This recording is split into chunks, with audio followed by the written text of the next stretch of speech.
Bonjour à toutes, je suis esthéticienne et j'aimerais vous parler des esthéticiennes et de la vente.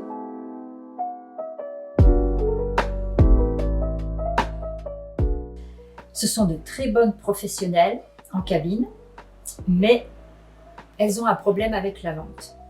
Elles vendent très bien leurs soins, mais elles n'arrivent pas à aboutir à une vente suite à un soin. Alors pour quelles raisons ? Par timidité, de peur de blesser la cliente, d'un refus de la cliente, de penser qu'elle n'a pas les moyens, de penser qu'elle n'en a pas besoin non plus, par méconnaissance des produits. Je ne pense pas, tout le monde connaît très bien ces produits, on est des professionnels. Parce qu'elles n'ont pas le temps. Alors si elles n'ont pas le temps de vendre leurs produits, ça va monopoliser du temps en cabine.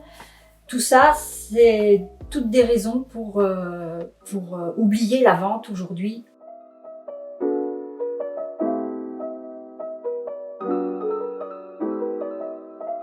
Vous n'êtes pas la seule dans cette situation. Moi-même, quand j'ai commencé ma profession, j'étais mal à l'aise, je me trouvais gourde, j'avais l'impression que ce que je disais, ça n'avait pas de sens.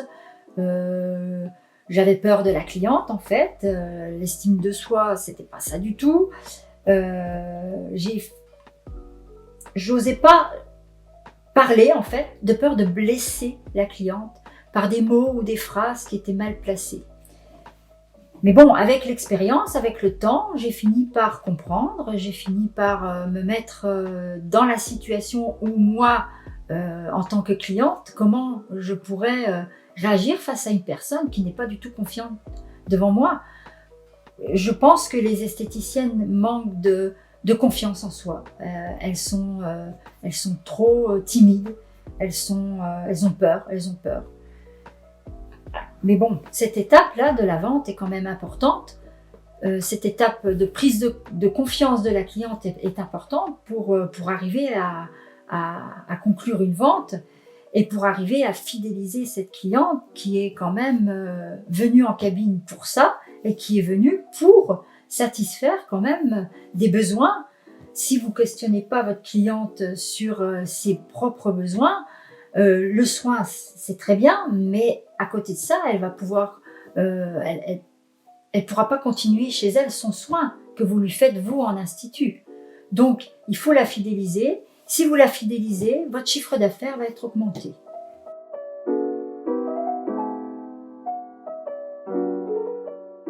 La vente, ça se travaille. Il y a des moyens pour ça et pour réussir. Tout d'abord, il faut d'abord faire confiance à la cliente. Il faut la faire parler. C'est elle qui va vous donner des indices. C'est elle qui va créer ses besoins et il faut l'écouter. L'écouter parce que c'est elle qui a des besoins. Nous, on n'a pas besoin de parler de nous. Elle a besoin de parler d'elle. Il faut la mettre en confiance. Il faut qu'elle réussisse à dévoiler en fait tout ce qu'elle aurait besoin.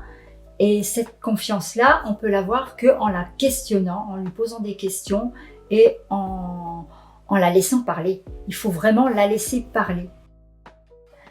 Bien connaître ses produits aussi, c'est important. Alors ça, je vous fais confiance, vous le savez. Vous connaissez, vous allez suffisamment en stage pour connaître la composition des produits, comment on les utilise, à quelle fréquence, tout ça vous savez. C'est pas la peine que je vous fasse un schéma.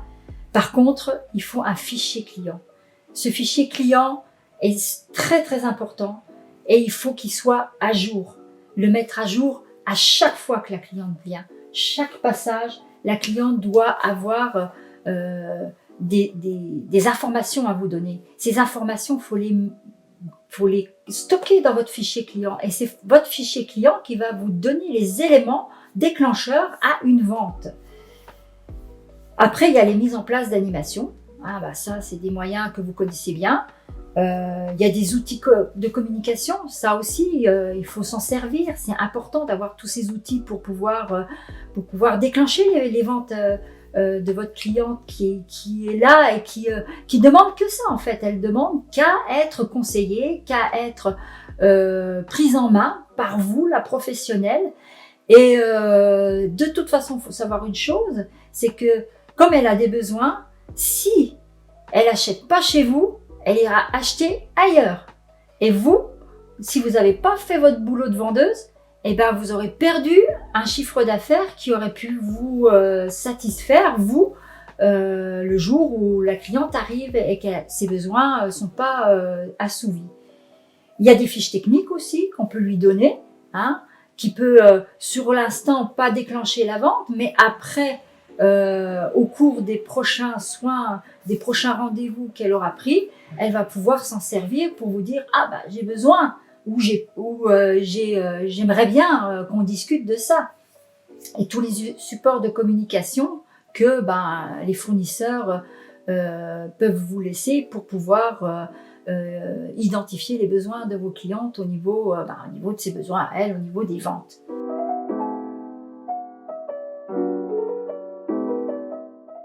Vous qui êtes dans cette situation, bloqué par ces ventes ou pas, parce qu'il y a des gens qui y arrivent, quelles sont vos difficultés? Est-ce que vous êtes prête à vous investir dans une formation? N'hésitez pas à vous exprimer, vous progresserez. De toute façon, je vous lirai et je vous répondrai dans les commentaires.